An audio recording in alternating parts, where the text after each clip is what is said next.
All right, so typically when I teach this class, I feel free to stop me at any point, ask questions.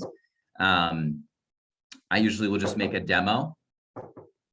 demo, walk you through how to submit commissions and compliance in Command. And feel free to stop me again at any point, ask questions if you're not following along or understanding of it at all. So to get to Command, if you've never been there before, it's agent.kw.com, and you'll log in with your MyKW username and password. And before we begin, I always like to be able to point out a couple of different resources for you.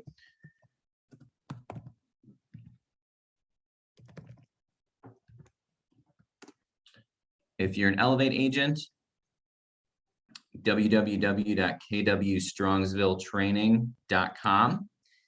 And there's a get paid guide on here with step-by-step instructions on what I'm going to be going over.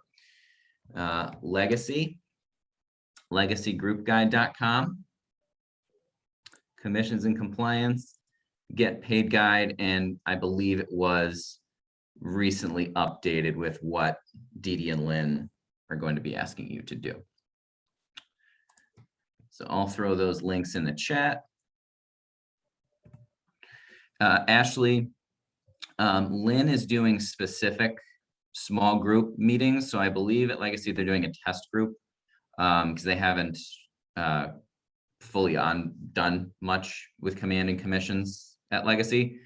So I'm not exactly sure what the plan is, but I believe they're starting with like a test group of people, and then they'll be rolling it up to the office. So again, you're welcome to stay on if you're a Legacy agent, but just keep in mind that unless Lynn or Dee Dee has told you to go ahead and submit commissions in Command, hold off on doing so.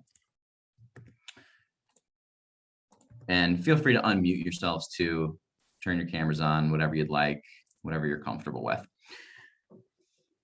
And feel free to interrupt me at any time too, no worries. All right, so getting back to Command, agent.kw.com is the login.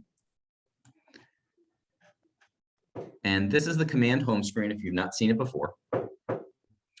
So what you're going to see if you are on a team, your team account may pop up first, or if you are an individual agent, you'll only just see your personal account pop up. So if you do have those two accounts, you can toggle back and forth. If you are in a team, it's best to talk to your team admin to see how they want commissions handled using this system specifically. So I'm going to flip over to my personal account. And if you didn't know this before, you can click this KW button here, and it pops out all of the different applets and different things that you can do in Command. So today, with the focus on commissions, we're going to be in the contacts and the opportunities screens today. So really the process of the commissions process has been really designed to start with a contact and go all the way to commission.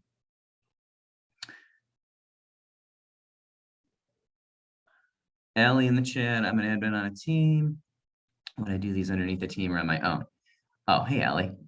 So you can do those on either your account or on Aaron's account, actually. So I would suggest doing them under the team, so that way that the team can actually see them. So I can get with you separately too to show you exactly how we can set it up as well. But the process will be similar for any role, really. So we're going to start with a contact. So if you already have a contact in your Command, so you'll see I have pretty much a lot of agents in mine, or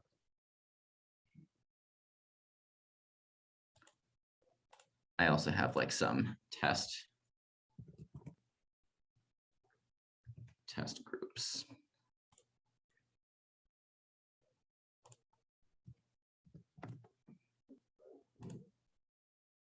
So what I'm doing right now is sorting by a tag that I made called demo. So I put some fictitious characters and some celebrities in. in my database for all these demos that I do basically. So how are we feeling? We'll do Harry Potter today. I don't think I've maybe made one opportunity for Harry. Or we can make a new one. Let's make a new one today. Any suggestions on a celebrity or a fictitious character, any show that you're watching or anything like that? I'm getting fresh out of celebs. Feel free to throw them in the chat. Or unmute yourself.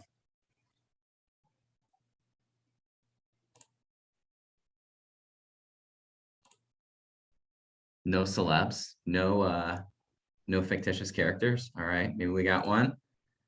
Joe Goldberg, thanks Anthony. With Adam.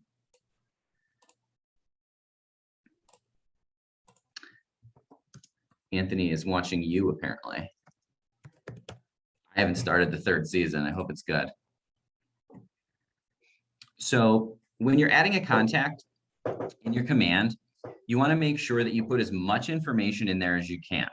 So depending on where you're actually at in the process, so if you typically, obviously your process right now is when you start working with a client, you create a .loop loop, you put all the documents in there, you write your offers out of there, etc.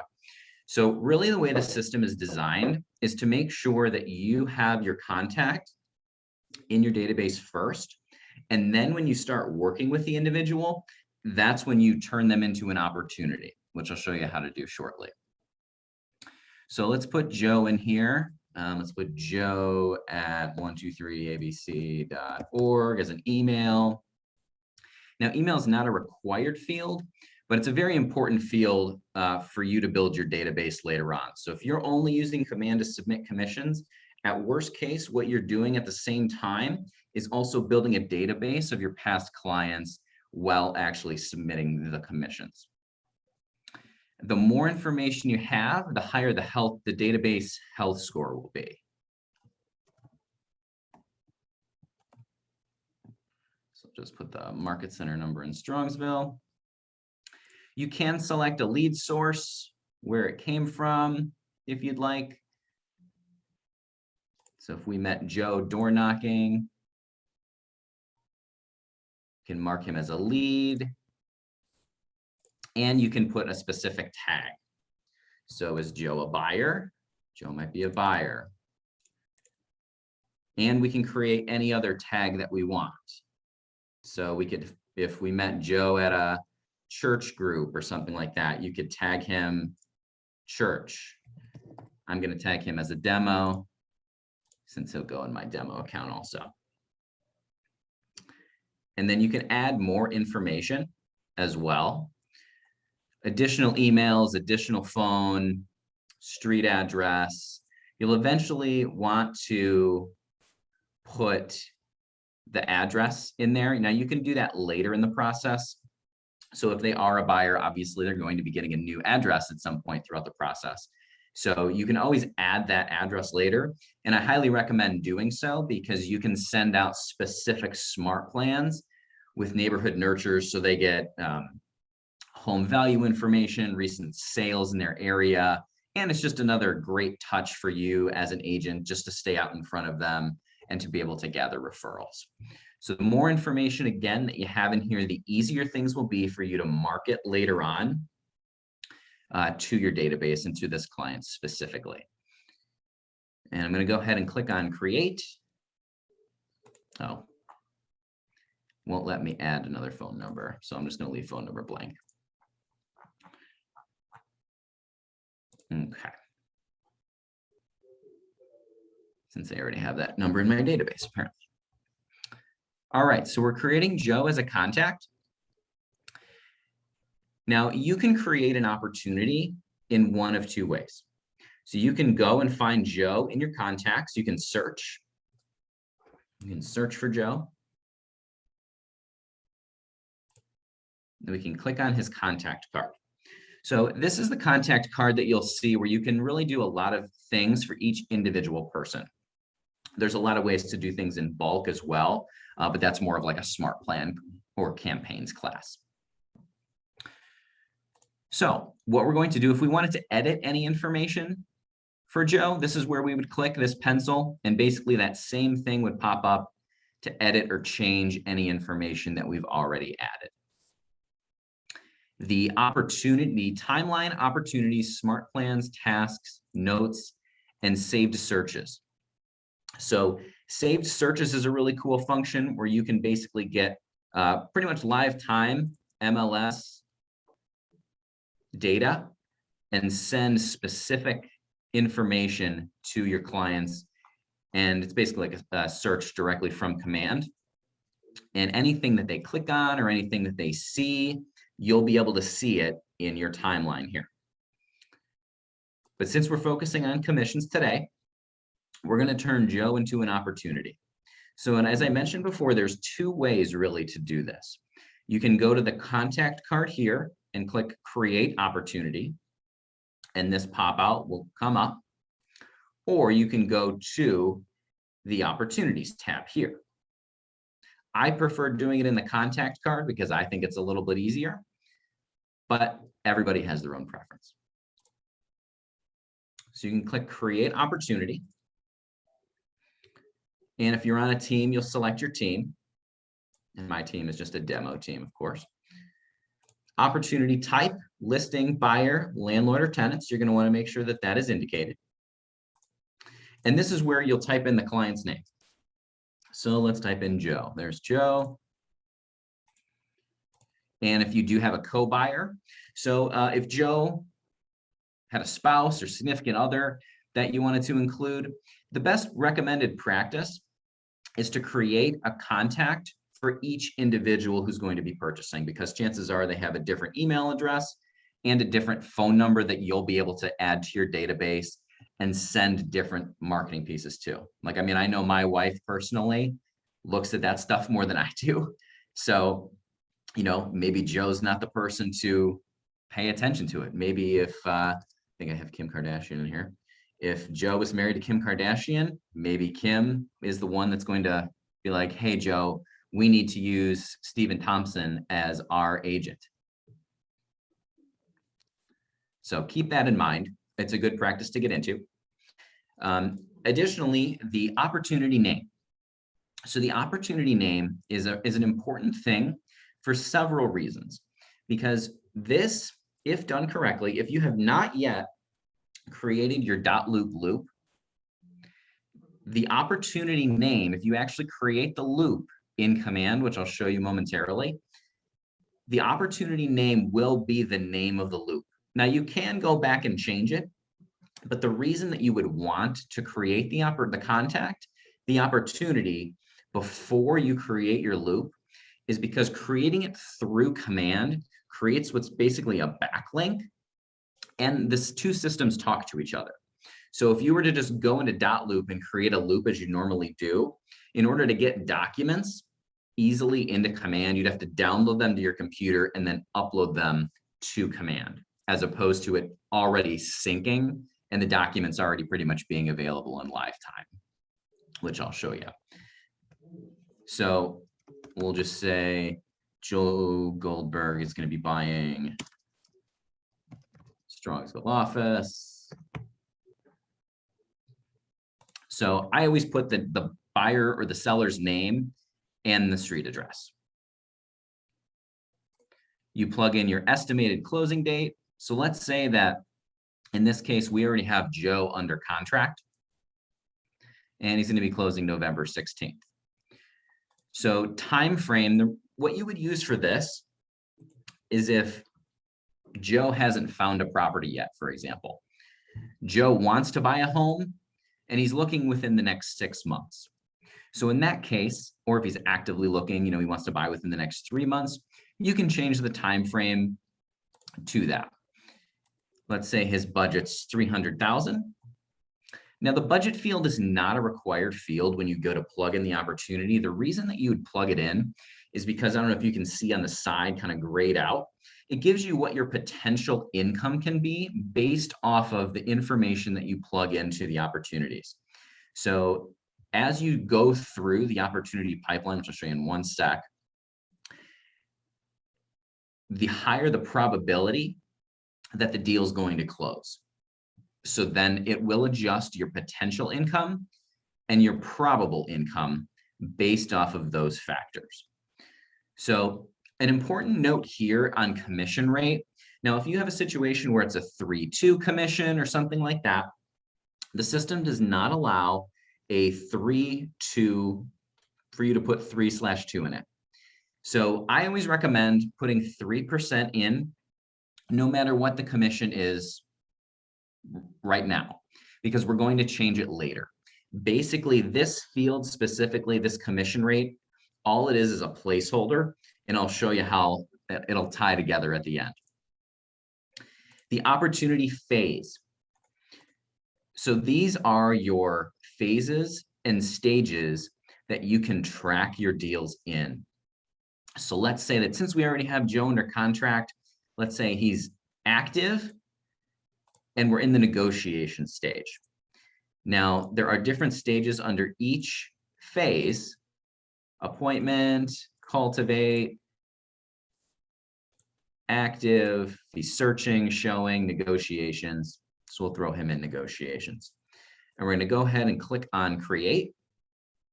And it's going to take us to basically the main page of the opportunity.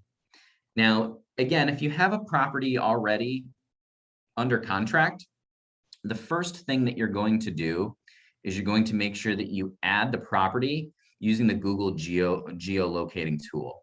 So I wish that you could click on property here, but unfortunately you have to go over here and click on this pencil. So we'll go ahead and click on it, select our country, 18318 Pearl Road, and click on save. And then from here, what we can do is go to documents. Now, if you've not yet connected your dot loop into Command, I'll show you how to do that, or where to at least go to get that. So if you go to the Learn Command spot on the training sites,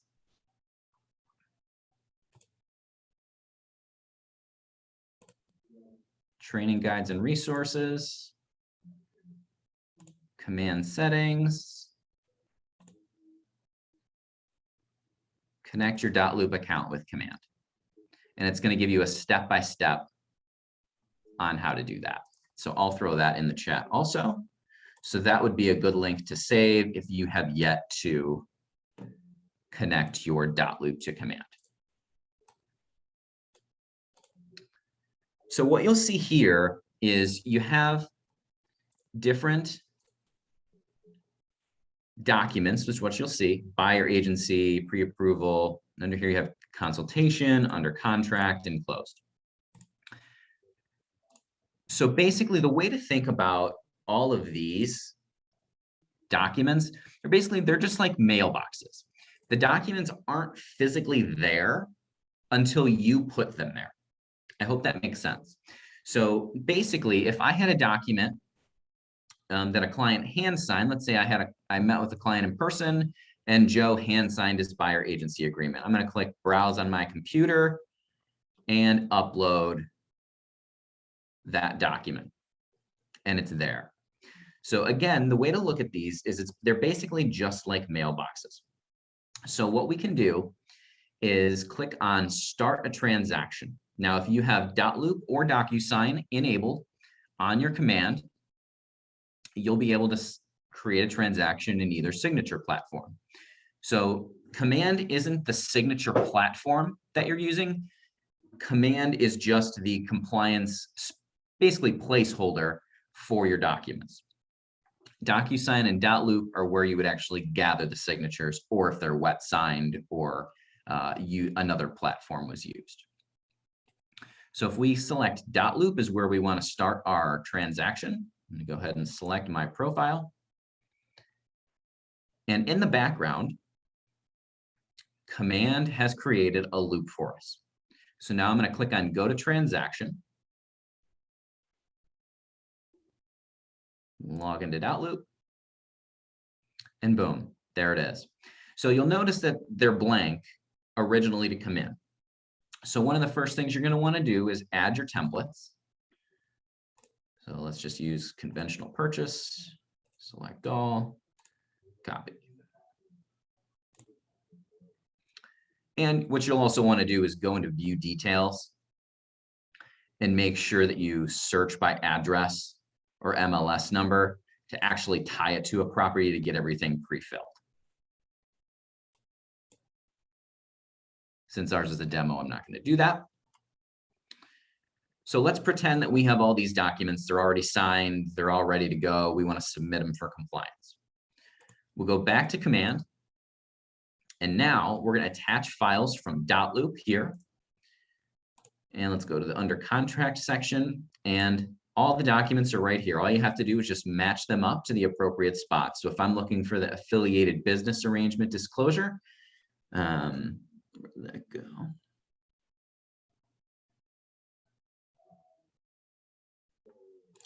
Let's put the ABA in there.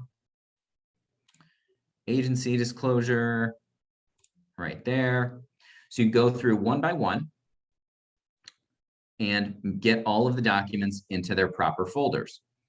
And when you are ready to actually submit to compliance, you're going to go ahead and click on this button, Submit to MC. So basically what happens here is you submit it to Market Center, and you'll see that it's been submitted. You can submit consultation and under contract. So that way everything is reviewed, and there's add a comment button. You can hit the @ symbol, and you can chat with whoever is a specific person in your office for compliance, whether it's the broker, MCA, or someone on the leadership team specifically. So you could chat to Erica and say, hey, all the documents are in and ready to go. And she would also be able to respond with any questions or anything that's needed. Now, when you get an audit either approved or returned to you, you'll have a notification via email and a notification in the bell up here.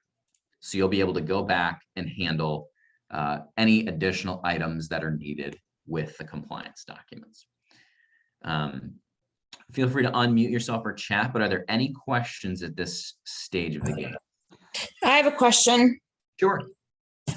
So a lot of times if they sign in person, I'll use this app called CamScan. Okay. And I'll put all the documents together in one email, and then it saves under multiple document number, blah, blah, blah, Yep. whatever it uploads it to. And then I'll put it into dotloop. But are we able to, like, under the drop down for documents, can we put like multiple document here and then select that same document for a different category because they're all in that one email? You can. So coming out, I believe next week in Command is actually a PDF splitter.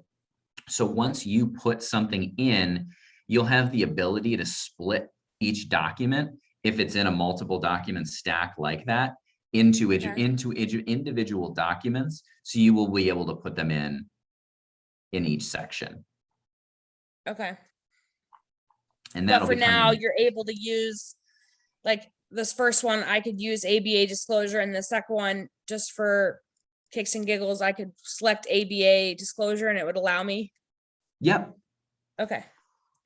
Cool. Yep, exactly. Or what you can do too is you can create a custom folder and you can put all docs in there. I have agents in our office do that. It's not something I mind. I don't, I'm not sure Amanda, who's auditing down there. I'm not sure if that's what she'll allow though. Okay. But I would check once everything's up and running. But hopefully that PDF splitter's out well before then anyway, so that kind of solves that issue. Okay. Any other questions or anything?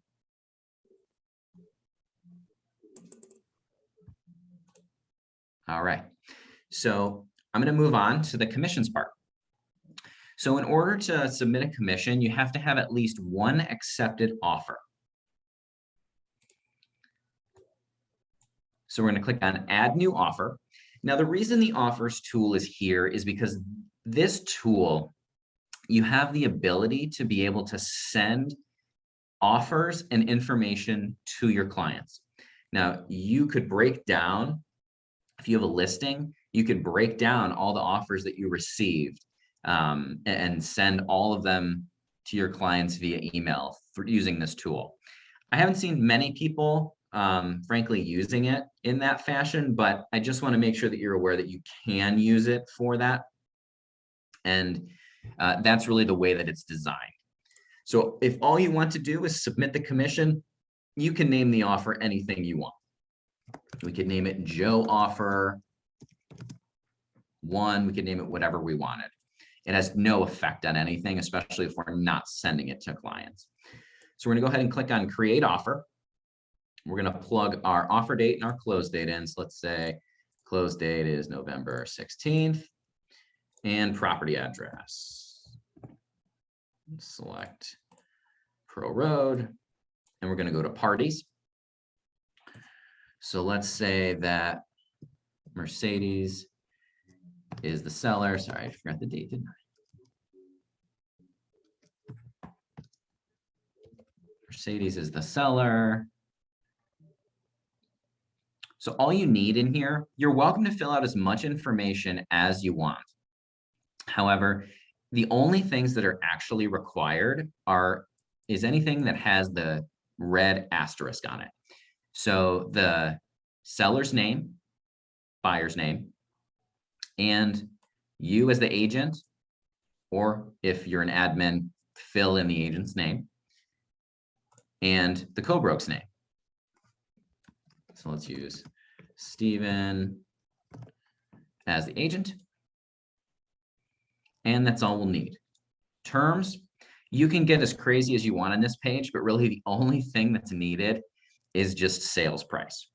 Now, I'm the type of person that just wants to type in the sales price and move on. But unfortunately, the system does make you put the cash amount and the finance amount. Now, from my perspective as someone who does pay commissions, I don't see what exactly the cash or the finance amount when it comes over to my system. So I always tell all of the agents, I don't care specifically what you put in here in cash and finance. If it's a $300,000 purchase price and you want to put $50,000 in cash, $250,000 in finance, it's totally fine. As long as the sales price equals what it's supposed to, that's all that we care about on our side. So you could put 300,000, 0 in cash, 300,000 in finance. Again, all that matters is that it's correct right here on the sales price side. Earnest amount, option fee, termination options, and seller costs. If there are seller paid closing costs, those fields are really only there, again, if you're using this tool to be able to send and break down offers to your clients. Now, you're certainly welcome to do that, but it's definitely not a requirement. And it's just an additional option that you can take advantage of should you choose. And then you're going to go to agent analysis next, which this is the final basically part. If you were sending information and offers and breaking them down to your clients, you could put pros, cons, and type up a summary and email it to them if you'd like to through command. Again, definitely not a requirement. So we're just going to go ahead and click on save. And you can add multiple offers in here. In order to get to the commissions page, we just need to have one accepted offer. So we're going to click on accept. And now you'll notice that the manage commission has showed up. So we're going to click on manage commission. And this is basically the green sheet. If you filled out a green sheet before, you'll have noticed that it's pretty data intensive and there's a lot of manual typing that you've had to do. So in here is about a quarter of the information that's actually needed on the green sheet, which is, I prefer that. So you'll first start in edit general information. So remember way back when I said the 3% sales price was the placeholder? What I always advise agents to do is to put whatever the total commission is. So if it's 3%, great. If it's not, which chances are likely probably not, you just type in whatever the actual commission is. So if the actual commission is $8,254, the system's going to spit out a percentage for you.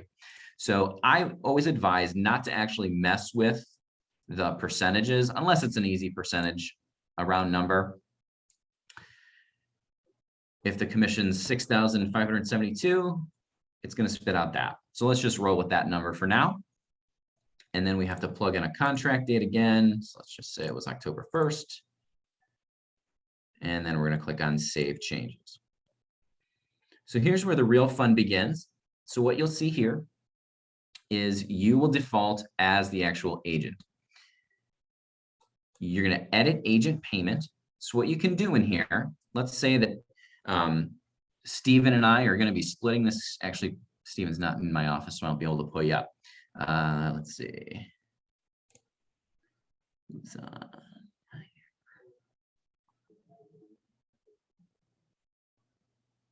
Troy's on. Let's use Troy.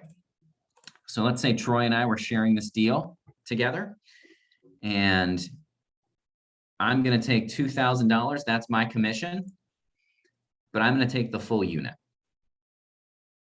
And then I'm going to scroll down. And these are my extra payment options. So in here, if I have a bonus, so if I have a transaction fee on the deal, whether it's $225, $195, the Elevate, ours is $195, so that's what I'll put in there. And I'll click in Add. And then I'm going to click on Save Changes.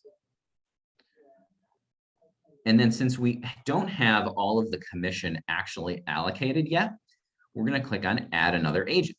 So this is perfect, like if you're on a team or if you are doing a deal with someone else in the office. So let's add Troy to this deal. And Troy's going to automatically get the balance of the commission. Since I put 2,000 was my commission, Troy getting the balance. And then if Troy has any deductions or different payment options, so you'll have bonus, concession, deduction, inside referral, and outside referral. The ones that you really only will be using are bonus and outside referral. So if you have an outside referral, so let's say we're using OpCity or another outside lead source, what you're going to need, let's say 25%, you're going to make sure that you have the W-9 form. So that way you have the tax ID number and the broker name and the agent name, address, phone number, etc., to make sure that that comes into our system. So that way we know who to pay for any outside referral. At the Elevate office, we prefer that you put the outside referral on the escrow letter. So that way it comes directly from title. So that way you don't actually need a W-9 and we don't have to send a check and delay processing time. But I believe at Legacy, DD is sending checks. Hey, Mike. Yeah. If they're a legacy agent, can you have them drop their name in the chat so I can make sure they can be part of my next text group? Sure. Thanks.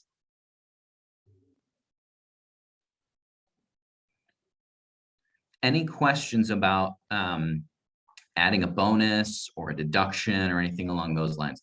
And just getting back into this real quick, inside referral is something that you should not use, because if it's an inside referral, it's just another agent in your office.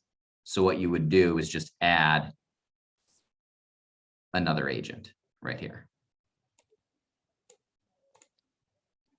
If you have a transaction where it's a lease, you can add a co-broker payment if all the lease commission came in, for example, and you would just fill this part out. Very similar to how the outside referral worked. And then once that's completed, you'll just go ahead and click on Submit. And you can donate to the KWRI CARES, or you can skip. And that's it. And if you want to terminate the request and change anything, you can click on Request Termination, and we'll be notified that something needs to be changed or the deal is not progressing at that point.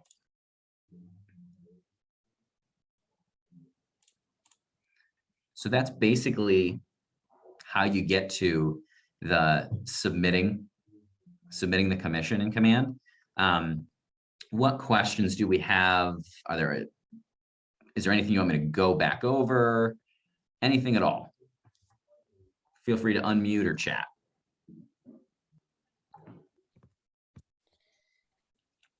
The unit number that you said, you're like, oh, Yeah. I'm gonna take the 1 unit.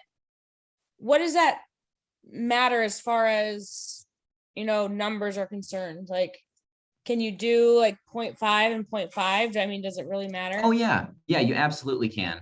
And so let me actually go back in. I usually don't submit the commission when I'm demoing this. Let me go in and actually kick it back to myself so I can show you how that works.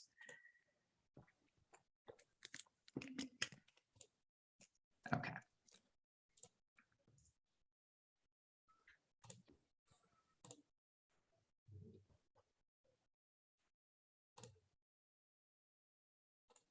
But yeah, Mercedes, you can put, if you're sharing it with somebody and you're not on a team, you can put 0.5 and 0.5, or if you agreed to take the unit, you can do that too. Okay.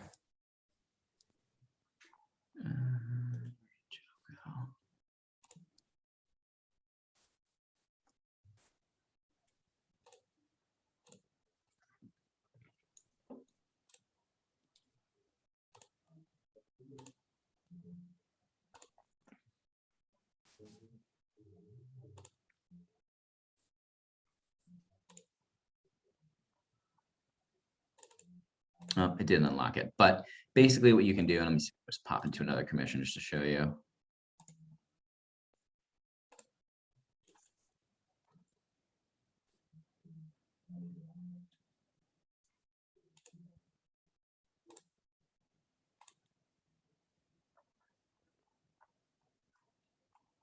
So you can do is you can put 0.25, 0.5, just so long as it equals 1 unit. Okay. And another point of another note, so as of now, the system doesn't allow you to submit dual-sided transactions. So if you were a dual agent on the transaction, what you'll want to do is either A, create your contact who's just the buyer and have the seller as another contact, and they'll each have their own individual opportunity. Eventually, at some point, probably in the next few months, they'll be able to roll out a feature that's going to merge those together, and we'll be able to import 2-sided transactions into one. But for now, it's 2. I also don't mind, and Lynn, I'm not sure if you and Didi have talked about this or not, but you could also put a note in here. Put 3,000 for buy side and 3,000 sell side, list side, 2 units. Yeah. So you could put a note in there like Legacy, that. you're leaving notes for everything. That way Didi's clear, since it'll be something new when we actually roll it out to everyone. She wants notes in there. That way she's not confused. That makes sense. Sorry, Troy. Any other questions? And again, don't forget the get paid guides are here. And So legacies will be slightly different on their website when we post them. perfect. And even if you're just using, if you already started a loop and you want to submit the commission and command at Elevate, go ahead and submit the commission and command without the compliance. You can skip over the compliance part and just submit the commission. Because at the very least, what you're doing is starting to get your database built, which is one of the more important things, instead of just typing in a green sheet and letting it go nowhere, essentially. So Troy, I'm talking to you when I'm talking about that. Any other questions or anything? Again, feel free to unmute yourself.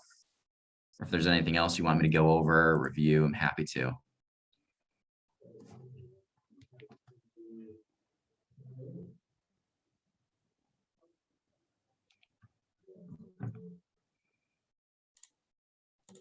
All right. Well, if that's it, I'll let everybody go. Feel free to email me or Lynn or contact us if you need any help, but thanks for tuning in and I hope you have a great day.